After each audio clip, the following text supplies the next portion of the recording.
Live from the KIJU studios in beautiful Ogasawara, this is the Monster Island Film Vault bonus episode 12. Beware the Blob, featuring Travis Alexander.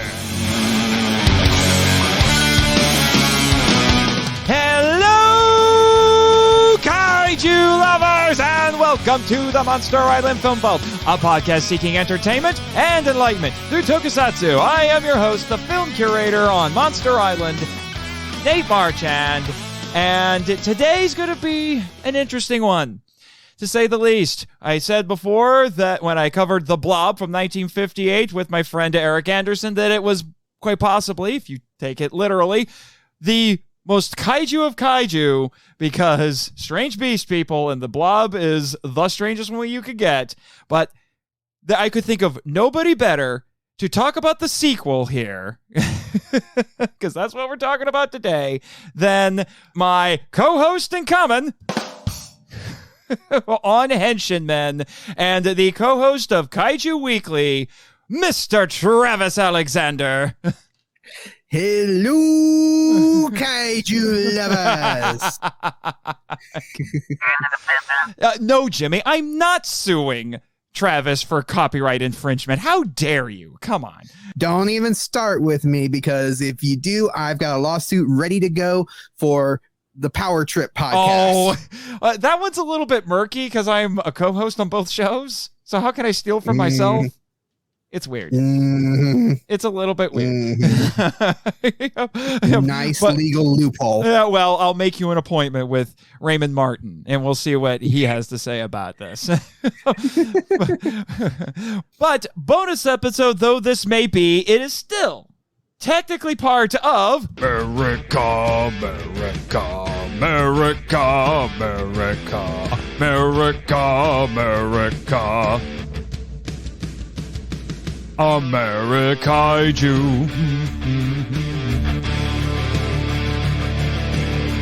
Yes, this is a bonus episode for Ameri-kaiju, because this is for Beware the Blob. One of the weirdest titles I've ever seen, because it's Beware! The Blob. And it's only one of 5 titles for this movie. Yeah, we'll have to talk about that, because they had several working titles. There was an alternate title for this that was Son of Blob. Then there's The Return of the Blob. A chip off the old blob. Like I said, we'll get into it, but Son of Blob is a lie, because this is technically the original Blob. Yeah. Yeah, so it's like, like Son of Dracula. It's not really the Son of Dracula. Of course, that argument could be made for Son of Godzilla. Is it really Godzilla's son? Other than the fact that he adopts the little potato. Yeah, I mean, you don't have to be a biological father to be a father. Yeah, this is true. This is very true for a lot of people. I understand that.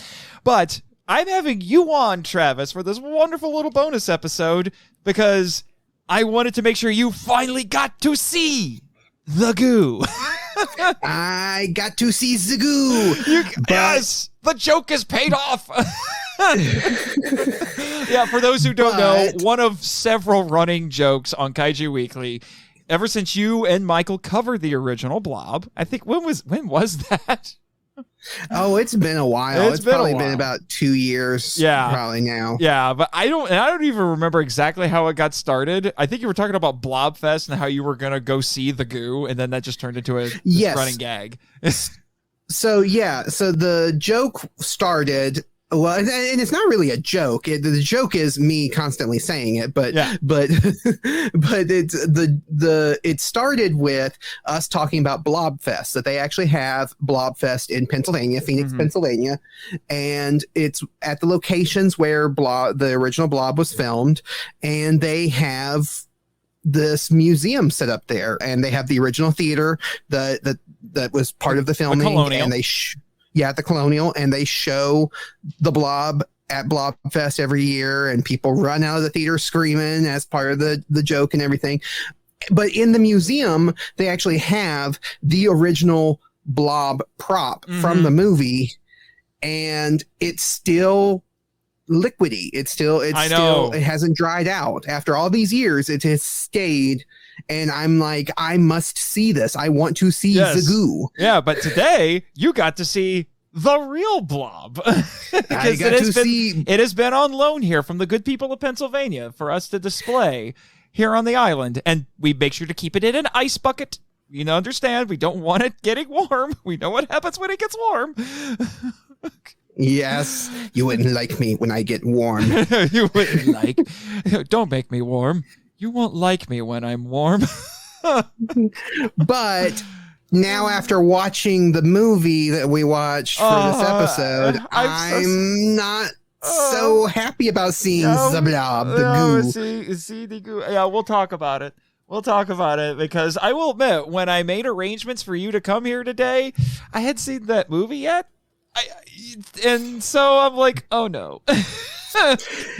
Yes. But so give us a quick plot breakdown, and Jimmy, make sure you cue the epic and or funny music for this. All right, lay it on us, Travis, because almost nobody's seen this. Okay, so the movie, it takes place 15 years after the original Blob, and a worker who has been off screen prior to the movie starting, working on a oil pipeline in an oil pipeline in the North Pole, has discovered a piece of the frozen corpse, I guess. I don't know if you want to call it corpse. A piece of the blob. A piece of the original blob, and has packed it into a container and brought it home, and he stored it in his freezer. And then his wife got upset because he stored it in the freezer with the frozen pizzas and the TV dinners. And so she took it out, and it defrosted and goes on a rampage and terrorizes the entire town, including chickens, kittens, hobos, and of course, the people who suffered the most, the bowlers. In a plot, when this movie has a plot that eerily resembles the original. Yeah, in some ways it does. Yeah. In some ways, it does not at all. Yeah. Jimmy, you can cut the music now. All right, we're good. All right, so I did watch this a couple of times before you came here today to watch it with me. And my notes when I was watching this, I'm just like, what am I watching? I don't understand. This is one of the most bipolar movies I have ever seen. This movie is borderline incomprehensible. Yeah. It's because the bits with the boyfriend and the girlfriend, those seem like they're actually following a script, and those characters have plot relevance. They're one of a couple that have plot relevance. The rest of the cast in this, despite the fact that I found out, because what I have in the film vault is the Kino Lorber loves weird 70s movies, I've concluded. Kino Lorber's Blu-ray release of this that has a commentary that is way too good for this movie. And this guy did, Richard Harlan Smith, who did the commentary. And he did research on everybody who makes an appearance in this movie. And he found out so many weird, crazy things about these people. But the thing that I didn't realize, because I'm too young to know it, most of this, is that most of these people are very pedigreed and were working in television or would go on to work in television and would become, or were famous or would become famous. It's crazy, but I didn't know who most of them were. Yeah, well, and watching this, I recognized a few because I like old TV shows and old movies and stuff. And so of course, you've got Larry Hagman, which I was very surprised about that the young Larry Hagman was in this, because Larry Hagman... And he's the director. And he's the director of this. So Larry Hagman, if anybody doesn't know, is famous for playing J.R. Ewing on Dallas. Mm-hmm. That's kind of where he became the most famous. He's definitely been in a lot of things over the years, but that is what he's most famous for. Dallas was a primetime soap opera. That's what they called it in the early 80s. It was very, very popular. And one of the most famous episodes of the show, and actually kind of one of the most famous episodes of television, was they had this big cliffhanger season finale where JR gets shot. Yeah, and that was this big question. Who shot JR? Well, this movie got re-released, I think, around the time that Dallas was a thing, and it was marketed under the movie shot by JR or something like that. The movie shot by JR. Yeah, that makes sense. Yeah, well, and that's such a famous part of television history that even Simpsons did their own version of it. Who shot Mr. Burns? Yeah, and they did. I remember that. That was a parody of Who Shot JR. So you've got him. You've got Shirley from Laverne and Shirley is in this. What's her name? Cindy Williams, who's also in American Graffiti, one of George Lucas's first films. Robert Walker, you may not know the name. He has a famous father. He has a very famous father. His father was Robert Walker. Because he's Robert Walker Jr. And you may not know the name, but if you watch a lot of classic TV, he shows up in a lot. And I told you, it was like he actually appeared in something very near and dear to us, Travis, and to Jimmy as well. Yes. He was Charlie X. Whoa. From Star Trek, the original series. From Star Trek. And we cannot list the cast of this movie without mentioning the great Burgess Meredith. Burgess Meredith. I was not prepared for that. I did not know he was in this. He's uncredited. It's really just a cameo. And what's hilarious about this is pre-Rocky Burgess Meredith. He's most famous for playing Mickey, Rocky's trainer, in the Rocky films. And now he's a bum, Rock. He's a bum. Yeah. He's a blob. He's a blob, Rocky. He's a blob, Rock. It's a blob.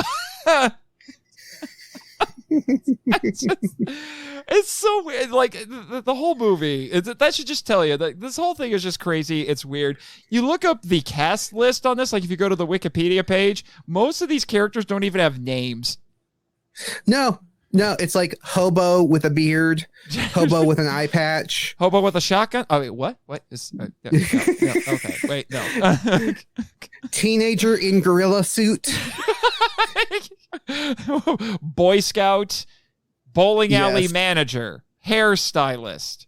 Specifically stylist. He is not a barber. He is a he's a hair sculptor. So they got it wrong. We'll talk about that. We'll talk about that. Oh God. We'll talk about that. Now, speaking of the Boy Scouts, did you recognize the Scoutmaster? Dick Van Patten. Who? Yes. Yeah. Now, he's been in a lot of things too. Yes, he's been in a lot of things, and he's a stage actor, TV actor, been in some movies. But the thing that I recognize him the most from is he was in both Spaceballs and Robin Hood Men in Tights. Oh, yeah, that's right. He appeared in a few of the Mel Brooks movies. That's great. That's great. Yeah, and he's a very comedic actor. Yeah, and I found out that I thought he was Russian. It turned out I was wrong. Turkish. He is a Turk, and his name in the credits is simply Naked Turk. There was a naked Turkish man running through the streets in this movie. I messaged you when I was watching. It was like, and we have a naked Russian running around in this movie. And I would have loved to have. What was your reaction to that when I sent you that before you got here? It was to rub my temples because my head was starting to hurt. Yeah, that guy was played by a guy named Tiger Joe Marshall? I think is it Tiger Joe Marsh? Excuse me, and he was a professional wrestler. Mm-hmm. And what's funny is you might actually recognize him from another movie, and it's kind of ironic because He's He's actually Croatian, by the way. He's not Turkish, despite the fez. Right. And what's funny is back in the day, he was confused for Tor Johnson and George the Animal Steel. Uh-huh. George the Animal Steel was a professional wrestler. Tor Johnson was in Plan 9 from Outer Space. From Outer Space, yes. And then what's hilarious is George the Animal Steel played Tor Johnson in the Ed Wood movie. And there were rumors that circulated for a while that Mr. Tiger Joe was the model for Mr. Clean. Which would make sense. It would. So yes, the cast, it's so funny that of the two movies, The Blob and Son of the Blob, or Beware the Blob. Of the two movies, the movie with the cast with the most pedigree is the sequel. It's the sequel. Because the first one, a lot of those, there was a few of them who had a good pedigree. Steve McQueen. Steve McQueen had not done anything. But he went on to be famous. Yeah, he went on to be famous. But prior to that movie, most of those actors in that movie were not stars. They were not big people. They were not named people. In fact, the most famous person, I think, at the time of filming the first one was the farmer who was killed at the beginning of the movie. The unfortunate old man. Yes. Yes. I think if I remember right, he at the time of filming was the most famous person in that movie. Yeah. Well, then later on, everybody else went on to be more famous. Yeah. But this movie, going into the making of this movie, these people already have a lot of this stuff under their belt. Yeah. And it's like, how did you get people who have like jobs that pay money to also do this film when this film is so horrible? Not burying the lead. I love it. This is so incredibly weird. The genesis of this movie is weird because apparently there were several attempts. This has the same producer as the original, Jack Harris. And there had been attempts to make a sequel to The Blob for a while. We mentioned some of the working titles. And it took a while. And there's a couple of different stories for how this dang thing got made. One story says that Harris, the producer, showed Larry Hagman a 16mm print of the original Blob, which Hagman hadn't seen, and that convinced him to work on the sequel. That's what Harris says. Hagman says that he met Harris in a hot tub. And like you do. Yeah, and Harris told him that Harris's son had written a sequel to The Blob and wanted Hagman to direct it, and Hagman said he'd be involved if he directed, because Hagman was also an actor, as you pointed out. Right. So that's their story. So it's crazy. And then a lot of the people who were in it were friends and neighbors of Harris and Hagman because they lived on the quote-unquote Malibu colony. So that's where they found a lot of the talent. Yeah. So they all just knew each other. And they said, hey, you want to be in this sequel to The Blob? Oh, I'll be in that sequel. We have to mention, the most standout character in this film, which is knockoff John Lennon. I found out something interesting about that fella. I can't imagine him having an interesting life. I would know this. I don't know if you would know this, but he went on to be he went on to be a contemporary Christian music star. Whoa. Yeah. Larry Norman, who was described as, quote, the Bob Dylan of Christian music. Of course he's playing a character in this movie, but my goodness, this character, was he pretending not to sing? Because he could not sing. Actually, he was singing, from what I've been told. Because no, he wasn't singing. I think you're wrong. He was not singing in this movie. They filmed the sound of the cat being eaten by the blob and played that back for when he was singing, because that's what it sounded like. Do we want to talk about that? The first victim of the blob? Well, no, the second victim. The first victim of the blob was an unfortunate fly. It was a fly. Which actually, I have to say, that scene actually did look pretty cool. It did. Yeah, but that's what I mean by this movie. The other thing we should mention is that there was a script. Yeah, kind of have to set the stage here a little bit. There was a script written for this, but most of these actors were from Second City, which is an improv group in Chicago, or had some sort of pedigree with improvisational comedy. So they improvised a lot of the movie. I don't know how much. I get differing bits of information and a little bit of... Because there's not a lot of information available about this movie. You're telling me that the dialogue in the hairstylist's barbershop was not written down somewhere? I don't know.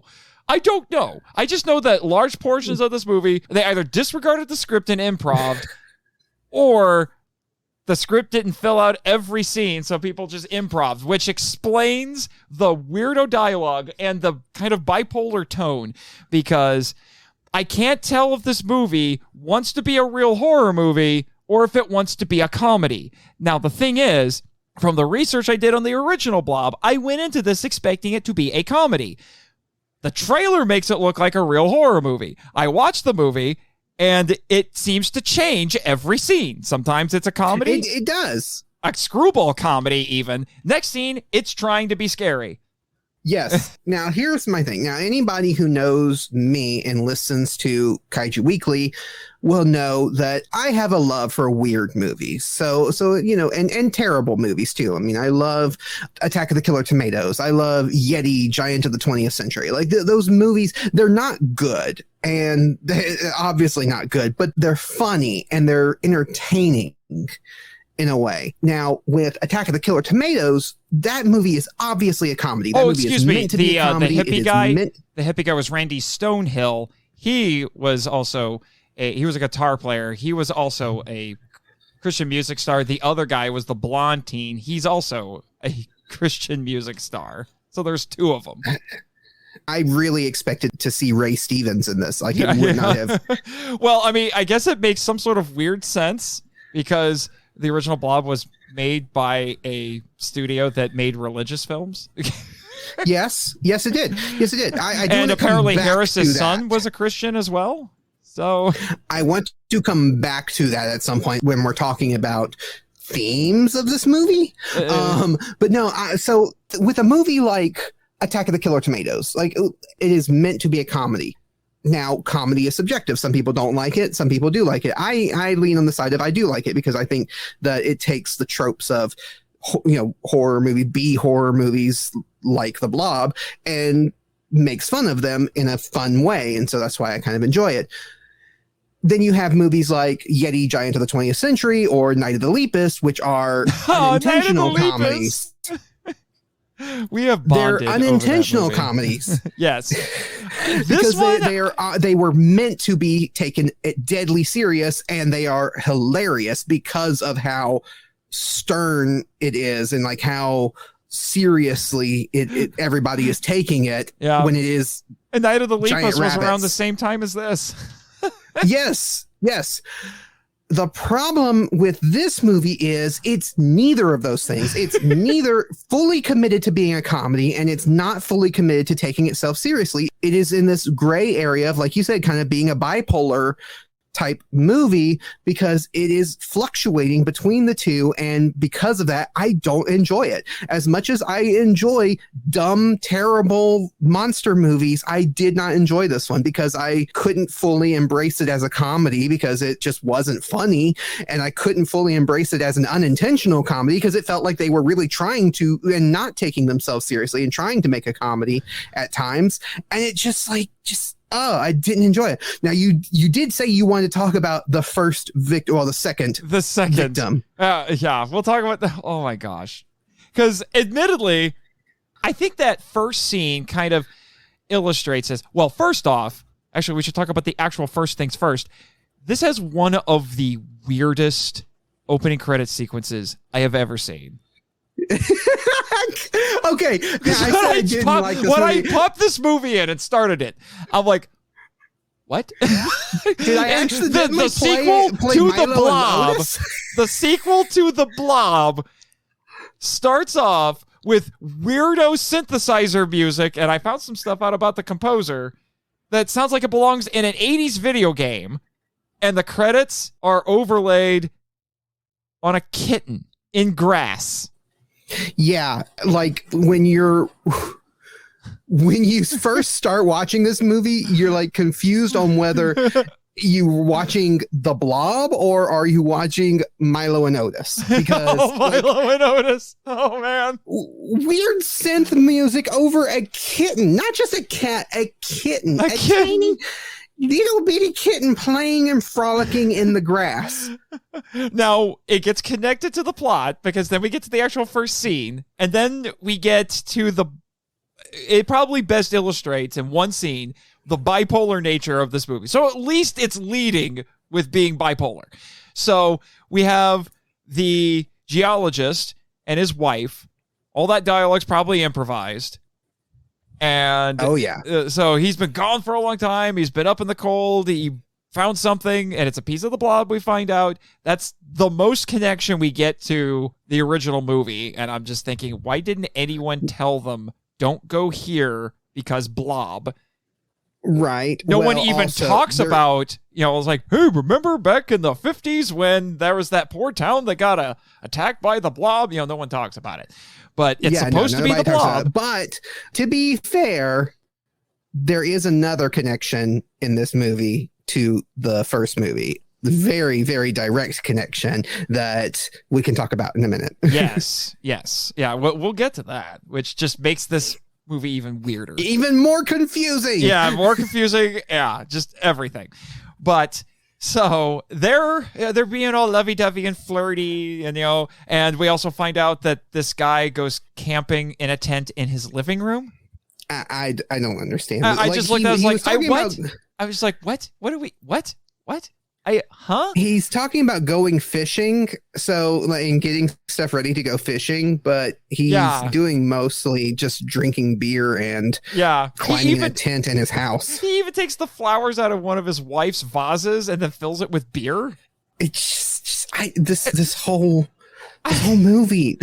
Anyway, let's get to the part So they take you brought it up in the plot synopsis. He takes the container out of the freezer. The lid pops. Now, I like what they do here with the blob. So the lid pops, and you can see the blood red blob. I mean, the color in this is great. Oh, yeah. The color for the blob in this is great. And they did the effects differently in this. They used silicone for the original blob, and this one was done by mixing a powder in water and then putting in coloring, and they didn't put the color in, but they would mix this powder and it would make a blobby substance when it was mixed with water. So they did it differently. Yeah.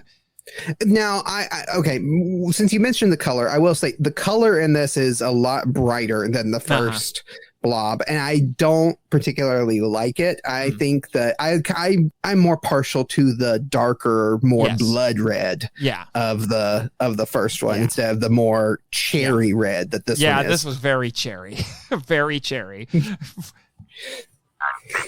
Yes, I'm sure that is the name of a girl group, Jimmy. So very cherry. But so the lid pops, and then it starts that very suspenseful. I think it's synthesizer music again. So it's like there's like a little suspense theme for the blob to create some tension, and it actually works. It does work. It does create tension, and then you see a fly go over, land on the blob. And then they zoom in on that. You get a big old close-up of the fly, and the fly just gets sucked right in to the blob. And I'm like, okay, that was effective. Yes. But then the first big suspense scene doesn't involve our human characters. The kitten from the opening credits is their pet, and it starts going after the kitten. And I'm like, you monster! That is where this movie really pissed me off. Understandably so, because you're a cat person.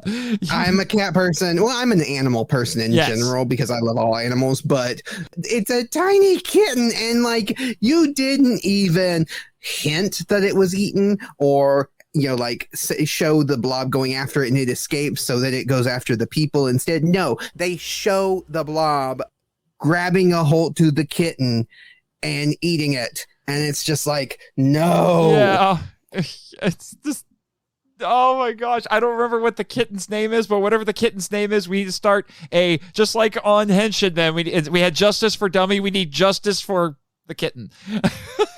I think it was like Lyle or something. Yeah, I can't remember. Okay, so now, justice for Lyle.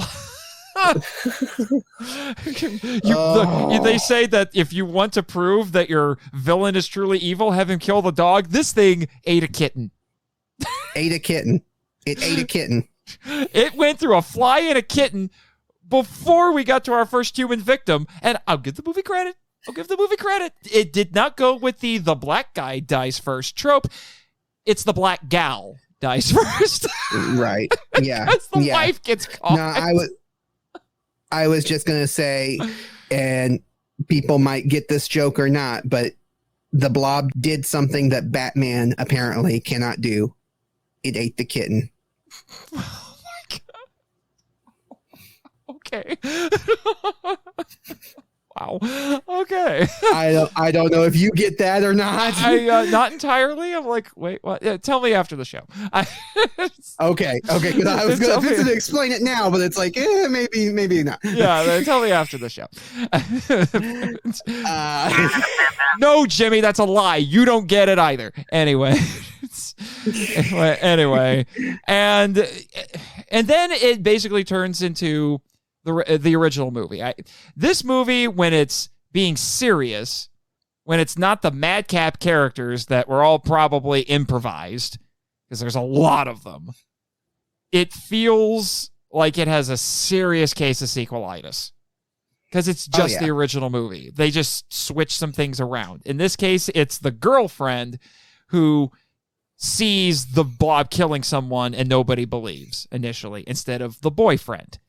Because you have the disbelieving sheriff and, the young couple who's trying to warn everybody. It's all the same stuff. Here's the thing, though. And I don't know if you have a section that's dedicated to just talking about the themes of this movie, because I really want to. Okay, I really want to talk about the themes of this movie. The first Blob movie was so good because it embraced the idea that teenagers should be listened to. That teenagers are not are not these crazy wild people. And yes, teenagers might get into trouble or stir some trouble up, but that doesn't mean that they're not worth listening to. And it kind of had that statement, and it was throughout the whole thing. Yeah, my friend Eric and I talked about that when we talked about the original. Yes, and I can imagine that even if you are not someone who is, because it definitely had some like you were talking about, like some Christian overtones, quote unquote Christian overtones. In the original? Yes. In the original one, yes. So even if you're not someone who ascribes to that stuff, I can imagine still that being a teenager and feeling like you're alienated from people, that the blob just does hit you in a nice sweet spot there. This movie has none of those themes. No. Like it tries, but it also really, really plays into the stereotypes of teenagers who are smoking dope, who are getting into trouble, who are causing problems, and it's like, okay, I want to be on the side of the teenagers because they're the ones who are being attacked by this blob first, and they're the ones who, and no one's really listening to them. But at the same time, you didn't do anything that made people want to listen to you because you're constantly causing trouble. Except for our young couple protagonists. They're the good kids. Except for them. Yeah, they're the good kids. The rest of them are doing wild and crazy birthday parties. I'm like, okay, my parents grew up in the 70s. I'm like, were birthday parties like this? This is the wildest birthday party I've ever seen. and to be fair, no matter what they were doing, it doesn't excuse the fact that people weren't listening to them. But then you didn't really have that, because like no one else sides with the main characters until the blob starts really attacking people. And it's like in the first movie, there were points where Steve McQueen would be like, no one believes me. and then people would be like, well, I believe you. I didn't see it with my own eyes, but I still believe you. Yeah. And it's like, they didn't have that. No one believes these characters. And it's just like, what is the theme of this movie? I'm at a loss because it's so just weirdly disjointed. And like I said, bipolar, because we have the actually serious plot line with the young couple trying to warn everybody. It's just the original movie again. But then we have all of these madcap characters who are populating this town who are just show up for one scene to just be fodder for the blob. Yes. The weirdest one, honestly, is probably the quote-unquote hair sculptor. Who was going to charge $400 to give a hippie a haircut.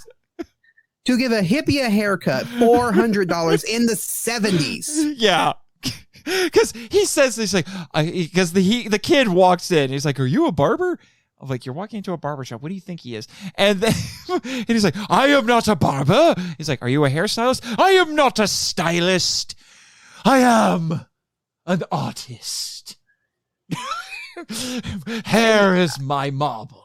It is what I sculpt. And I'm just like, okay, I get the shtick. I get the shtick here. This is the most pretentious barber you have ever seen who thinks he's some highfalutin sculptor from the Renaissance. I get it.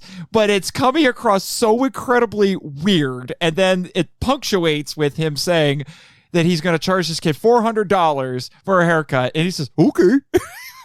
And he's got long, crazy hippie hair. It's just such a weird scene, and it goes on for way too long because they're like, oh, he rinses the hair and then he washes the hair, and you see him scrubbing the hair, and the guy's like, oh, this feels good, and it's just now that all goes on, and then at some point after this is going on for several minutes, I might add, several minutes, he turns on the faucet and the blob starts pouring out of the faucet, but neither of them see it. So then it starts creating some tension because then you're like, oh my gosh, is he going to put the guy's head in the sink again? Which predictably he does. And then the blob grabs the kid's face and jumps on the other guy's arm. Cut to the next scene. We never see those two characters ever again. Nope. Yeah. No, it's such a, in the first movie, as much as I love the first movie, I wasn't rooting for the blob to win. I was rooting for the humans to win. In this one, I'm kind of rooting for the blob. You're rooting for the blob. After eating the kitten. I'm rooting for the blob. I mean, that's true, but that just shows how much I hate these characters. These characters in this movie are so they're on a level of, they're almost on a Animal House level of absurd comedy, but not good. But not good. Those characters are in a completely different movie. So there is one guy we mentioned when we were talking about characters. There's one guy whose entire personality is he wears a gorilla suit. He's one of the friends, one of the 30-year-old teenagers, because it's like, apparently they're like, hey, we need to keep with the blob tradition. Let's hire a bunch of 30-year-olds to pretend to be teenagers, including a young Steven Spielberg. Yes. Because I wrote in my notes, I'm like, huh? Young Steven Spielberg? It looks like him. Yeah, but just a quick thing about the barber. He was played by Shelley Berman, who was the first comedian to sell 1 million records. Oh, wow. And it was a record called Inside Shelley Berman. And he's the only actor who has appeared in both this and the original movie. Sort of. So maybe he was in that scene that they played earlier in the movie. No, when he was. Well, okay, well, yeah. The first victims were watching the original movie on TV, like the guy, the husband, the geologist. I'm like, what? Is that supposed to be the actual original movie? So the original movie exists in universe in this movie. So is it like a movie based on the true story within the universe, or is that just supposed to be the original movie, but it's not supposed to be the original movie? So it's something else. I have so many questions. It's to quote Val Kilmer's Bruce Wayne. It just raises too many questions. It is weirder than the original Thing from Outer Space playing in the background of Halloween. It is weirder than Night of the Lepus playing in the background of The Matrix. That is a true story. Go look it up, people. Yeah, but no, Shelley Berman was in the movie that is playing in the theater in the original movie, Daughter of Horror or Dementia. Oh, okay. He was in that, which means, yeah, he's sort of in both movies. I can see the theme of this movie being like the incompetence of authority figures. Which, I don't know if they in the original intended too. it to be that way. Yeah. I don't think they intended to make the authority figures feel as incompetent as they are, but they are extremely incompetent. Like, half the town has gone missing, and all of the deputies are in the office just standing around like, I don't know what's happening. Maybe they're all at the bowling alley. Oh, let's go to the bowling alley. Well, yeah, and then I love how... No, they don't want to go to... That's the thing. Yeah, they don't want to go. Well, what I love... I was just like, them to go what to the is bowling this? alley. They won't go to check. I just want to know, how little money does this police department in this little town have that they, as the commentator put this, they use yoga mats as riot gear? Yeah. Because like, go get the riot gear, and then the next time we see it was like, did you steal those from a little league umpire? What the frick? What? It looks like an apron. Why? You have a bulletproof apron? Now, I also have to say, this was in the 70s. I know that toy manufacturing has come a long way, but people had more things to play with than just those two balls on the string that everyone in the movie seemed to be obsessed with. It wasn't just them. One of the hobos in there was playing. Larry Hagman. Larry Hagman was playing with it also. And it's like, is this the only toy, the only source of entertainment this town has? Because everyone is playing with the same toy. Well, the one kid's playing with a lighter. Oh, that's true. That's true. Now, that was fun. That was fun because at the end of the movie, while the sheriff is giving his big speech, getting interviewed on TV while he stands there with his foot on one of the mounds, posing heroically. Posing heroically over the corpse of the blob, and the kid is just like, corpse. Can I have my lighter? Can I have my lighter? And he just ignores him the whole time. Stony face, never says anything. I'm like, why aren't the reporters telling this kid to leave? Just like, Kenny, just go. Think that was get out of here, Kenny. I think that kid just wanted his lighter back. And they were just like, dude, we're filming here.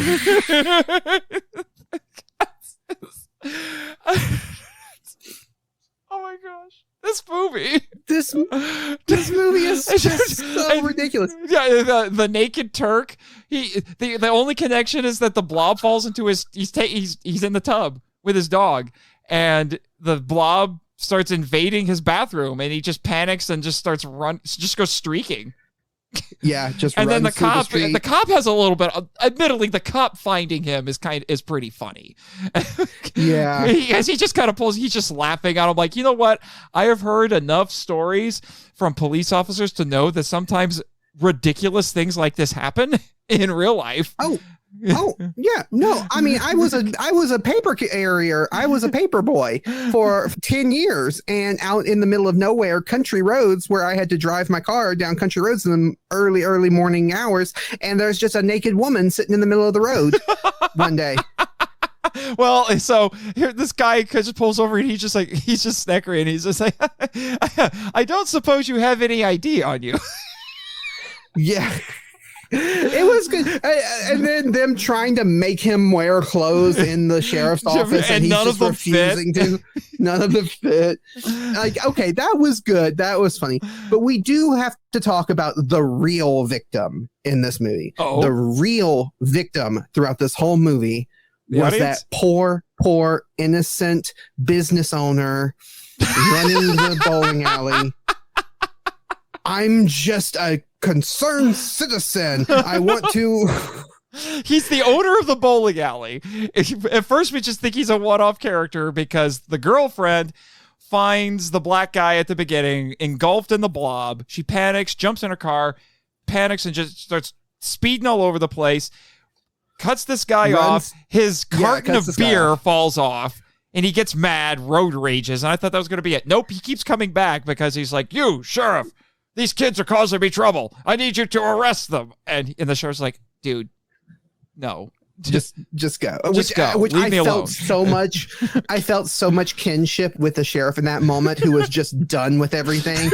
Like, I am not getting paid enough to deal with this crap.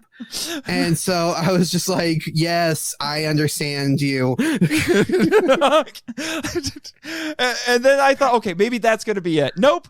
Then the guy goes after her and the boyfriend, because he's like, "You owe me money. You ran me off the road and everything." And then they, I don't know if they meant to do it or not, but then they intentionally, I think, crush more of his beer because they knock it over and keep going. What happened is, they're trying to get back to their home because they're like, okay, well, maybe we just saw things. Maybe it's, we're just going to go home and rest and see if, maybe we're just tired or whatever. Yeah. So they're trying to get back to their home, but the road, they're going down the side road or the alley to get to cut through to go to their house. And the alley is blocked by this guy who's unloading the beer that he had earlier.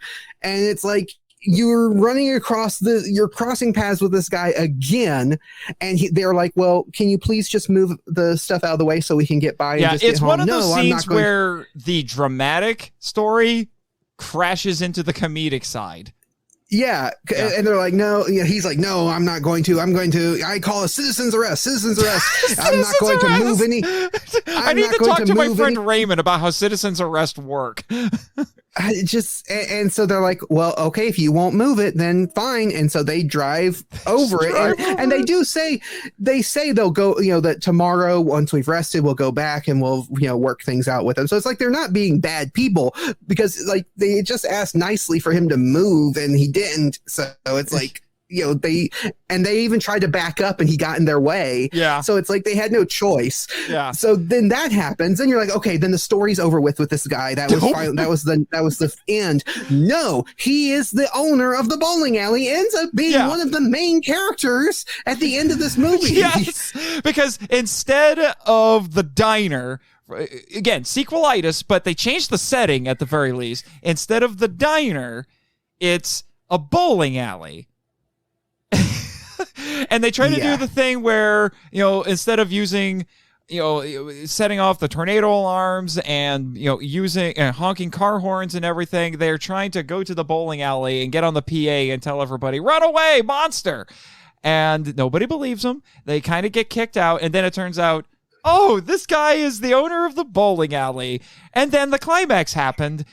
And it's the three of them trying to escape from the bowling alley as the now gigantic blob floods the bowling alley. Yeah. The last 30 minutes of this movie is really the best of this whole movie. And it's because it really just is recreating scenes from the original Blob, which is a really good movie. So it's like the last 30 minutes of this movie is actually the only part that I really enjoyed, except for the one wheelchair bound guy who was when in the panic, when the blob starts attacking the person who's pushing him. That was Ted Flicker, who was a producer that worked with a lot of these people. Just they ran him down, they flung him down the stairs out of his wheelchair, and then later on he's stuck on the ground because he can't, he can't walk, with a cross in his hand, holding a cross up as the blob comes and consumes him. That's probably the most mean-spirited part of the movie.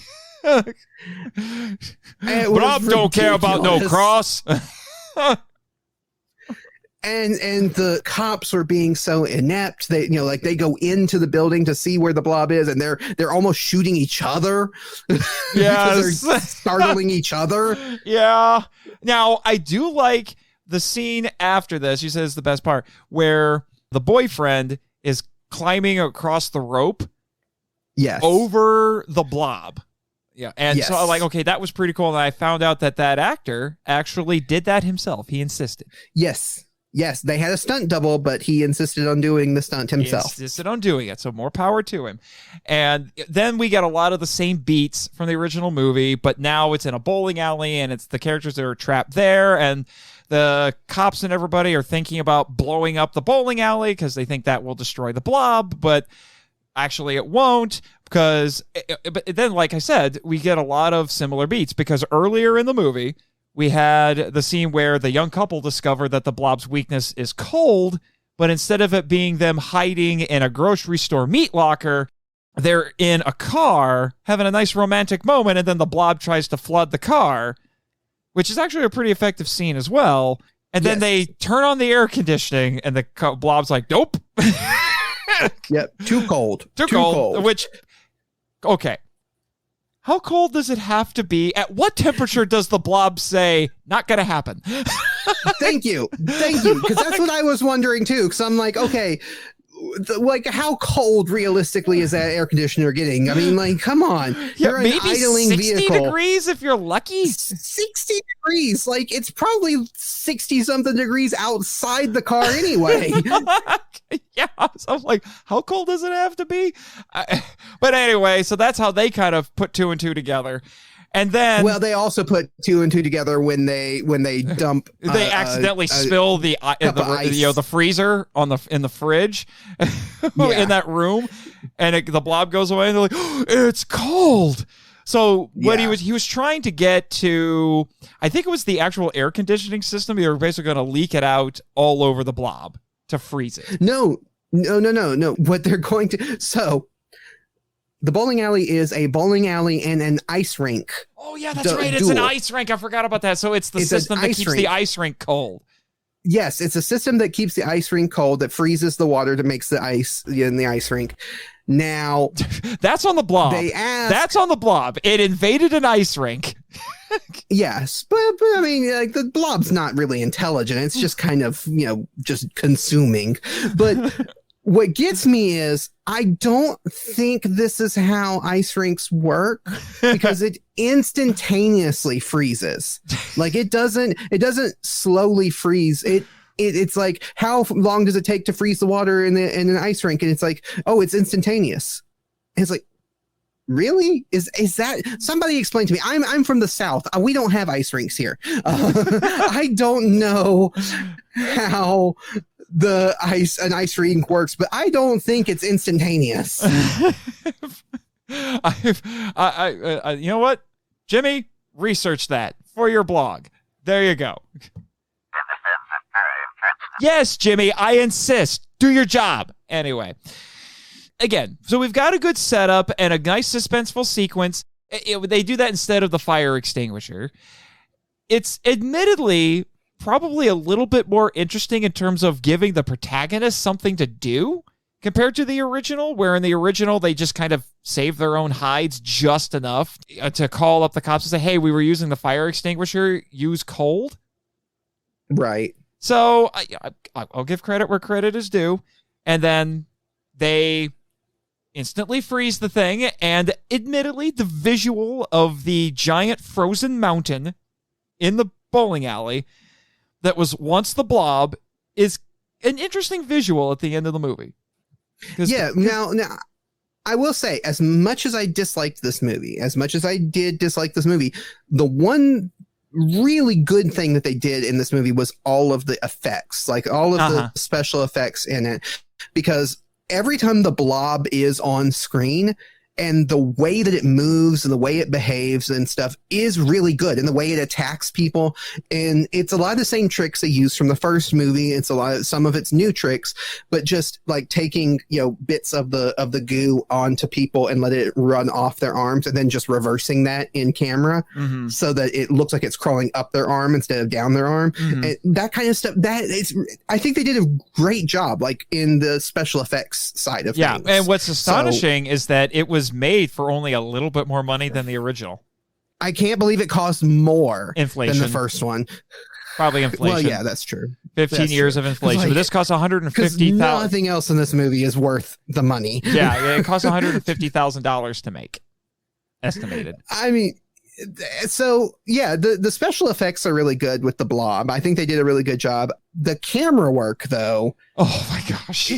Cinematography here is not impressive.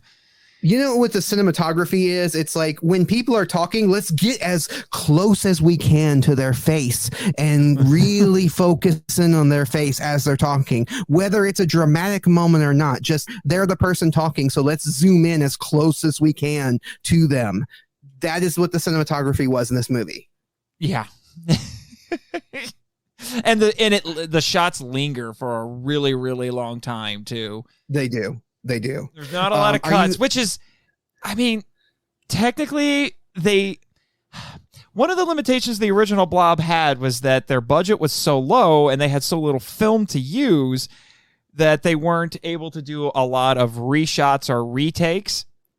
Mm-hmm. So a lot of times the cinematography is not as interesting as it could have been. They didn't do a lot of close-ups because they had so little film to work with. But I would argue that despite that, the cinematography is still better in the original than it is here. Oh, yeah. The cinematography in this is either just weird or really static. There are points where this almost feels like a TV movie. I'm going to be honest with you. It really does. It really does. Like, if you had told me that this was some made-for-TV cash grab sequel made in the early 70s, I probably would have believed you. Yeah, I can see that. I can totally see that. Yeah. Now, are we going to talk about the best scene of this movie? What's that? I thought it was the bowling alley, but... The final scene of this movie, which is... while the sheriff, who did literally nothing to actually help and save people, I think that's the joke, stands there triumphantly talking about how I've been in touch with the president so that we can let the American people know what has happened here. This blob would have eaten the entire country, if not the world. I'm like, did nobody outside of the town in the original movie talk to anybody?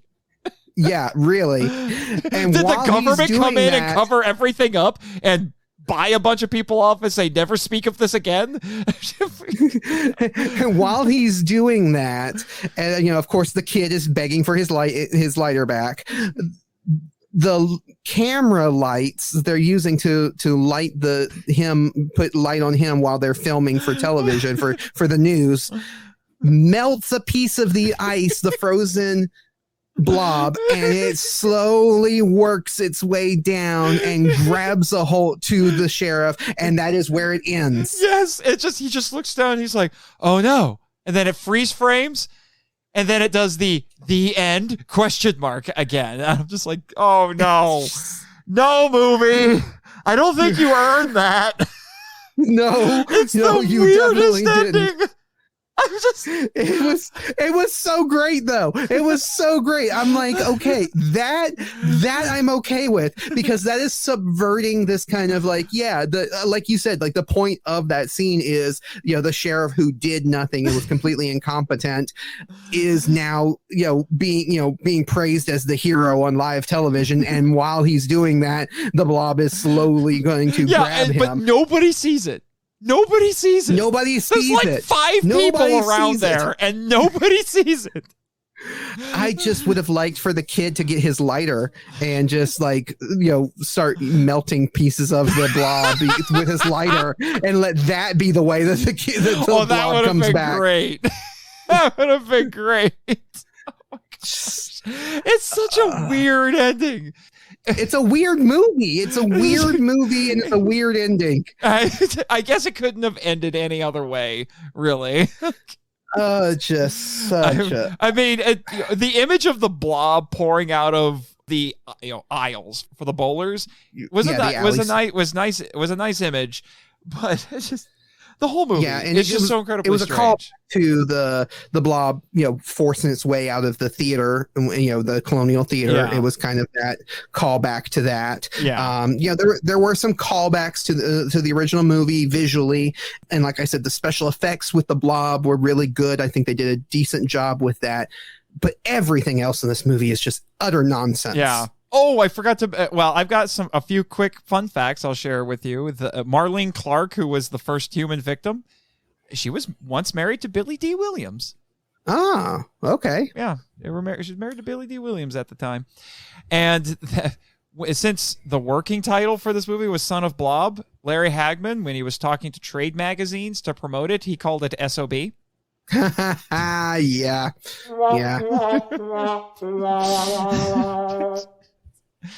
Yeah, so you can't go wrong there. Yeah. Oh, and Gwen Guilford, the girlfriend, she's a marriage and family counselor now. Oh, wow. I wonder if she had to work. She worked through the trauma of working on this movie. I don't know. Actually, the commentator said he talked to a bunch of people who were still alive, who were in this movie or worked on it, and he said almost none of them remembered anything about it. Everyone forgot about making it. I think most people were. I think most of the characters who were supposed to be smoking dope in the movie were actually smoking dope on the set, because it really seemed like that. Yeah. Well, here's a funny thing. Larry Hagman, he said he makes a cameo as one of the bums. Did you notice he never spoke? He didn't speak. Yes, I noticed that. Apparently, Mr. Hagman had this weird quirk where he would never speak on Sundays. He would wear a pad of paper around his neck and he would write on it. The story is, because one of the things that he worked on before this was the classic sitcom I Dream of Jeannie.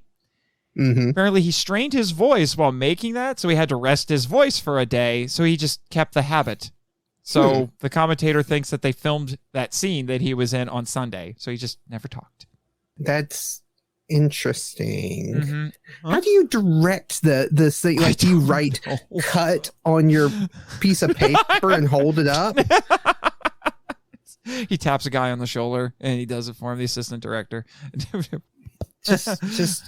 Yeah. Anyway, okay. Yeah, and one of the other bums was played by Del Close, who used to be a drug addict, and he injured himself, so he took some painkillers, and everyone just they're like, "Oh my gosh, dude, are you okay?" Because he was trying to power through it, so he got like multiple painkillers given him at the same time, and he was so high.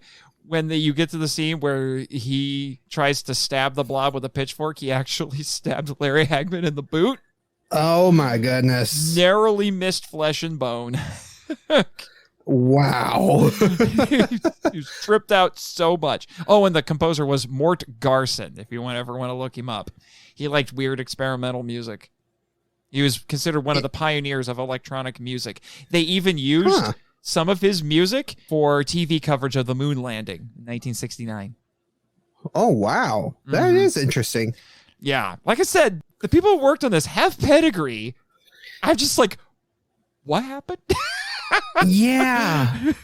And one last this movie. One last one I'll share with you because it's relevant to people like us, Mr. Travis. This was supposed to be released in December of 1971, but it got delayed until June 1972. We mentioned that in some markets it was Beware the Blob, and in some it was Son of Blob. And it was a profitable movie, but mostly because it just never left the theater scene, or in particular the drive-in circuit. The original Blob was pretty popular at the drive-in circuit as well. So it stayed in the drive-in circuit until 1974. And it was re-released multiple times over the next few years in the 70s, and was usually on double bill with a bunch of different movies. And you want to know what one of those movies was? What was it? Godzilla vs. Megalon. Oh, wow. Wow. Can you imagine seeing this and Godzilla vs. Megalon at a drive-in in the 70s? Back to back, this movie would make Megalon seem like a masterpiece.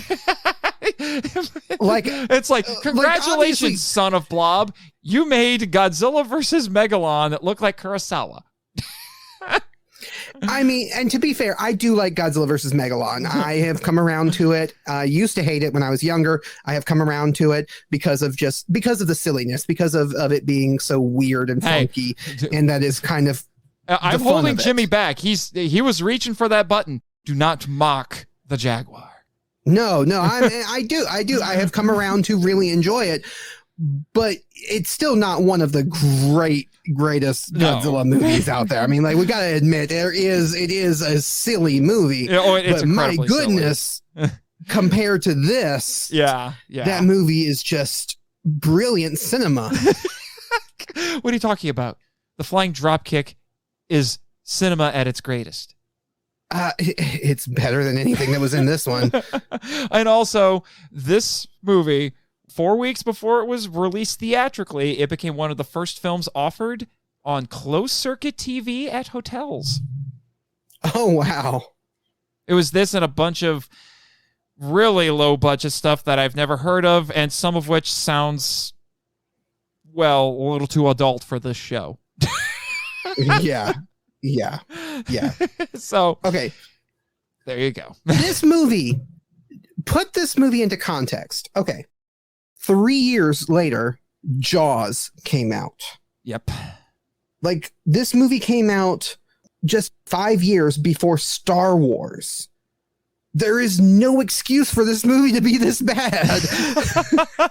It is truly one of the weirdest films I have ever covered on the show. And that's coming from someone who this week watched his latest acquisition for the Film Vault, which is, what is it? Dragon Lizard Lord Super Monsters from SRS Cinema. A movie that looks like it was literally put together in a weekend by a bunch of teenage boys for $20. I don't know if I would count this as like the absolute worst movie I've ever seen. Not the worst. It's the weirdest one I think I've covered for this show. And this is coming from someone who survived Yeti.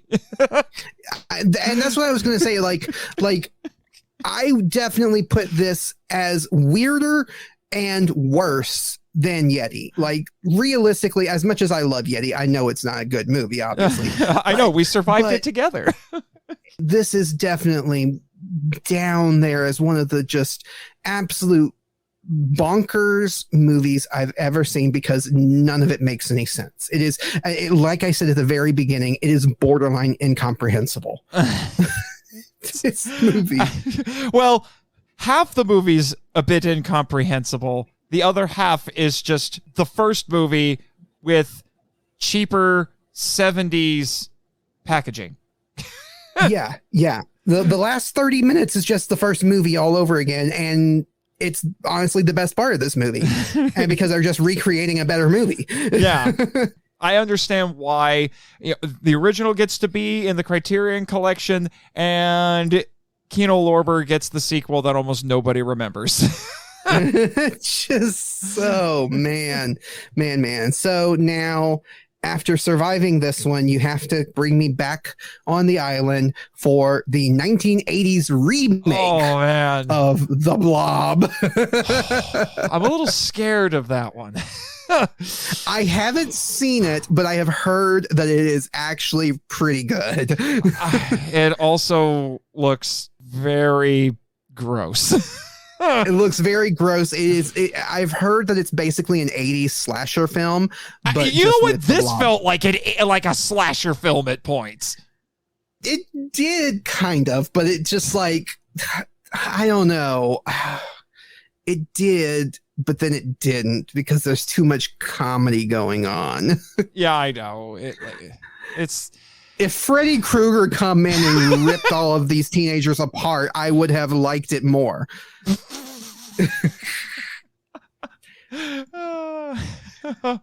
Oh, goodness. Well, unless you've got anything else to add, I think we can start closing up shop here. What do you say? Yeah, sounds good to me. All right. Well, then, I know it's a bonus episode and all, but we still got to do this. It's time for the Patreon shout-outs.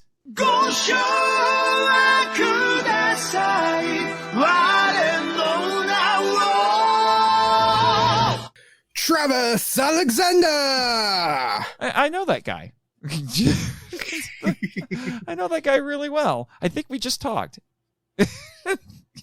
Danny Davana. Eli Harris. Chris Cook.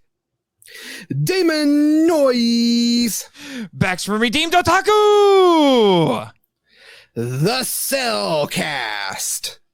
Eric Anderson. Ted Williams. Tofu Fury. Ooh, why is that not a movie? I need that to be a movie with Jackie Chan as a karate chef. Ooh. It's asking for it. It's one of the best usernames I've ever seen. Yeah. I know who it really is, but he's forever going to be Tofu Fury on this show. Either Jackie Chan or Donnie Yen. Donnie Yen. Ooh. Ooh. I like this. I like it a lot. Yes. All right. So to let everybody know, the next couple of episodes at this point, all of those bonus episodes that were promised are out. You can listen to this, and if you haven't already, go and listen to my first annual crossover episode with Elijah Thomas, our mutual friend, over at Kaiju Conversation. We started a series on Harryhausen, and because we're weird, we're starting at the end. So we talked about Clash of the Titans from 1981. So go give that a listen if you haven't already, whether it's on my feed or his. It's going to be on both feeds. And then Ameri-kaiju continues. We're jumping ahead. We're going from the 50s all the way to the 2000s with Cloverfield. And my friend Nick Hayden will be joining us for that one because he is a fan of this film when it's kind of become popular to hate on it.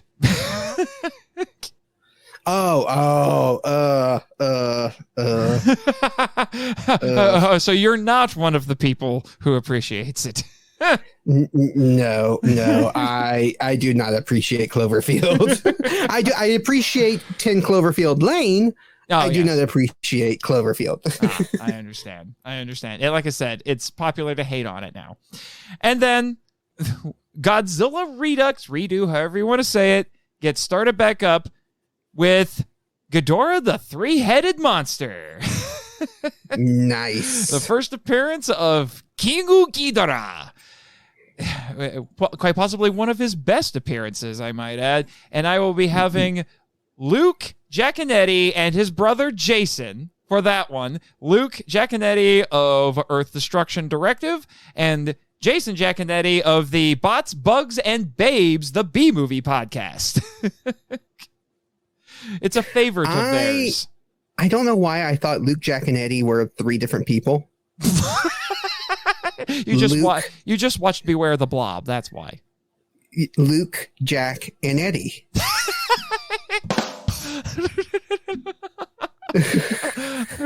You know what? I think he would appreciate that. Oh my goodness. All right. Well, I think we've covered everything that we need to right now, other than the all-important shameless self-promotion. What do you got for us, Travis? I am one of the hosts of a little show called Henshin Men, a tokusatsu appreciation podcast where we discuss Japanese superheroes and their high-flying and high-kicking adventures. And we're currently going through the first Kamen Rider series, and we're closing in on the final not few episodes, but the final 20 episodes. Mm-hmm. Yeah, it's a great show, but your co-host is a weirdo. I just want to let you know. Yeah. Kind of looks like a ferret too. Yeah, he does. Yeah. I think if he had like fire powers, he would be a great Shocker Kaijin. I'm just saying. I also host the Kaiju Weekly podcast with Michael Hamilton, who has also been on this podcast before. He's our other co-host in common. where we discuss giant monster movies, the wide world of giant monster movies, because giant monster movies are not limited to just the basic Godzillas and your Gamras and your Blobs. We discuss a lot of movies that one might not consider giant monster movies traditionally, but Star Crash. Yeah, Twister.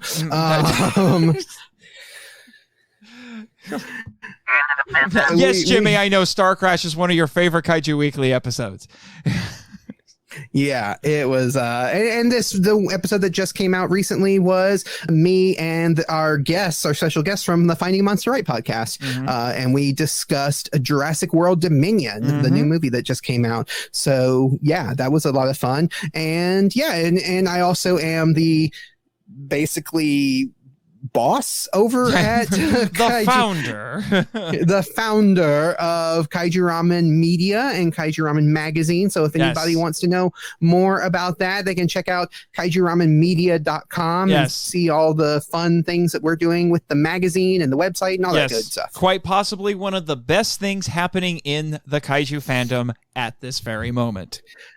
I still can't get over how much love people have for it. Like, just the amount of positivity that has come at us because of doing the magazine has been just phenomenal. It blows my mind. Agreed. And I've written for you guys multiple times. I am going to continue to write for you. It is, I mean it when I say I think it is really one of the best things happening in the fandom right now. And if any of you haven't read this magazine yet, what is wrong with you? Go spend your hard-earned money on some of the best Kaiju content you're going to find on the internet right now. Yeah. Do it.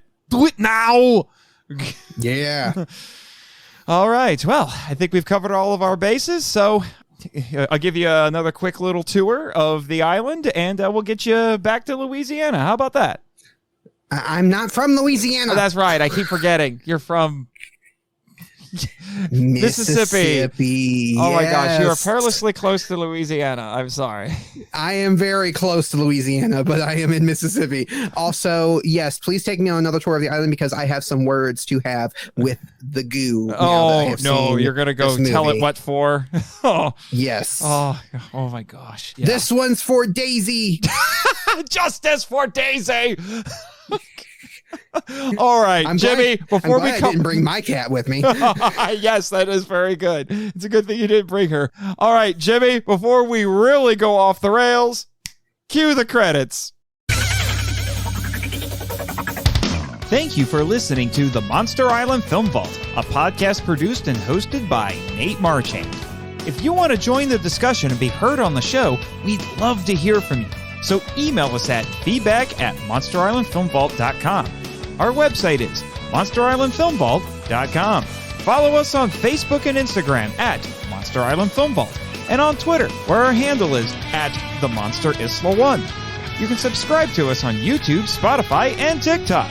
Follow Jimmy from NASA on Twitter at NASAJimmy, and our many other colorful characters using the links in the show notes. The podcast logo was created by Tyler Souls from TylerDrawsComics.com. Our theme song is Wanderer on the Offensive, live edit by B33J, Sarax, Juan Madrano, and Nonsensical Lexus, which is a remix of Counterattack Battle with the Colossus and The Opened Way Battle with the Colossus by Kootani from the video game Shadow of the Colossus. All film and audio clips belong to their respective copyright holders, and no infringement is intended or implied. Please rate and review us on Apple Podcasts, Spotify, and or Podchaser to spread the word about the show. You can also support us by joining MIFV Max on Patreon. The Monster Island Film Vault is a Moonlighting Ninjas media production. Sayonara!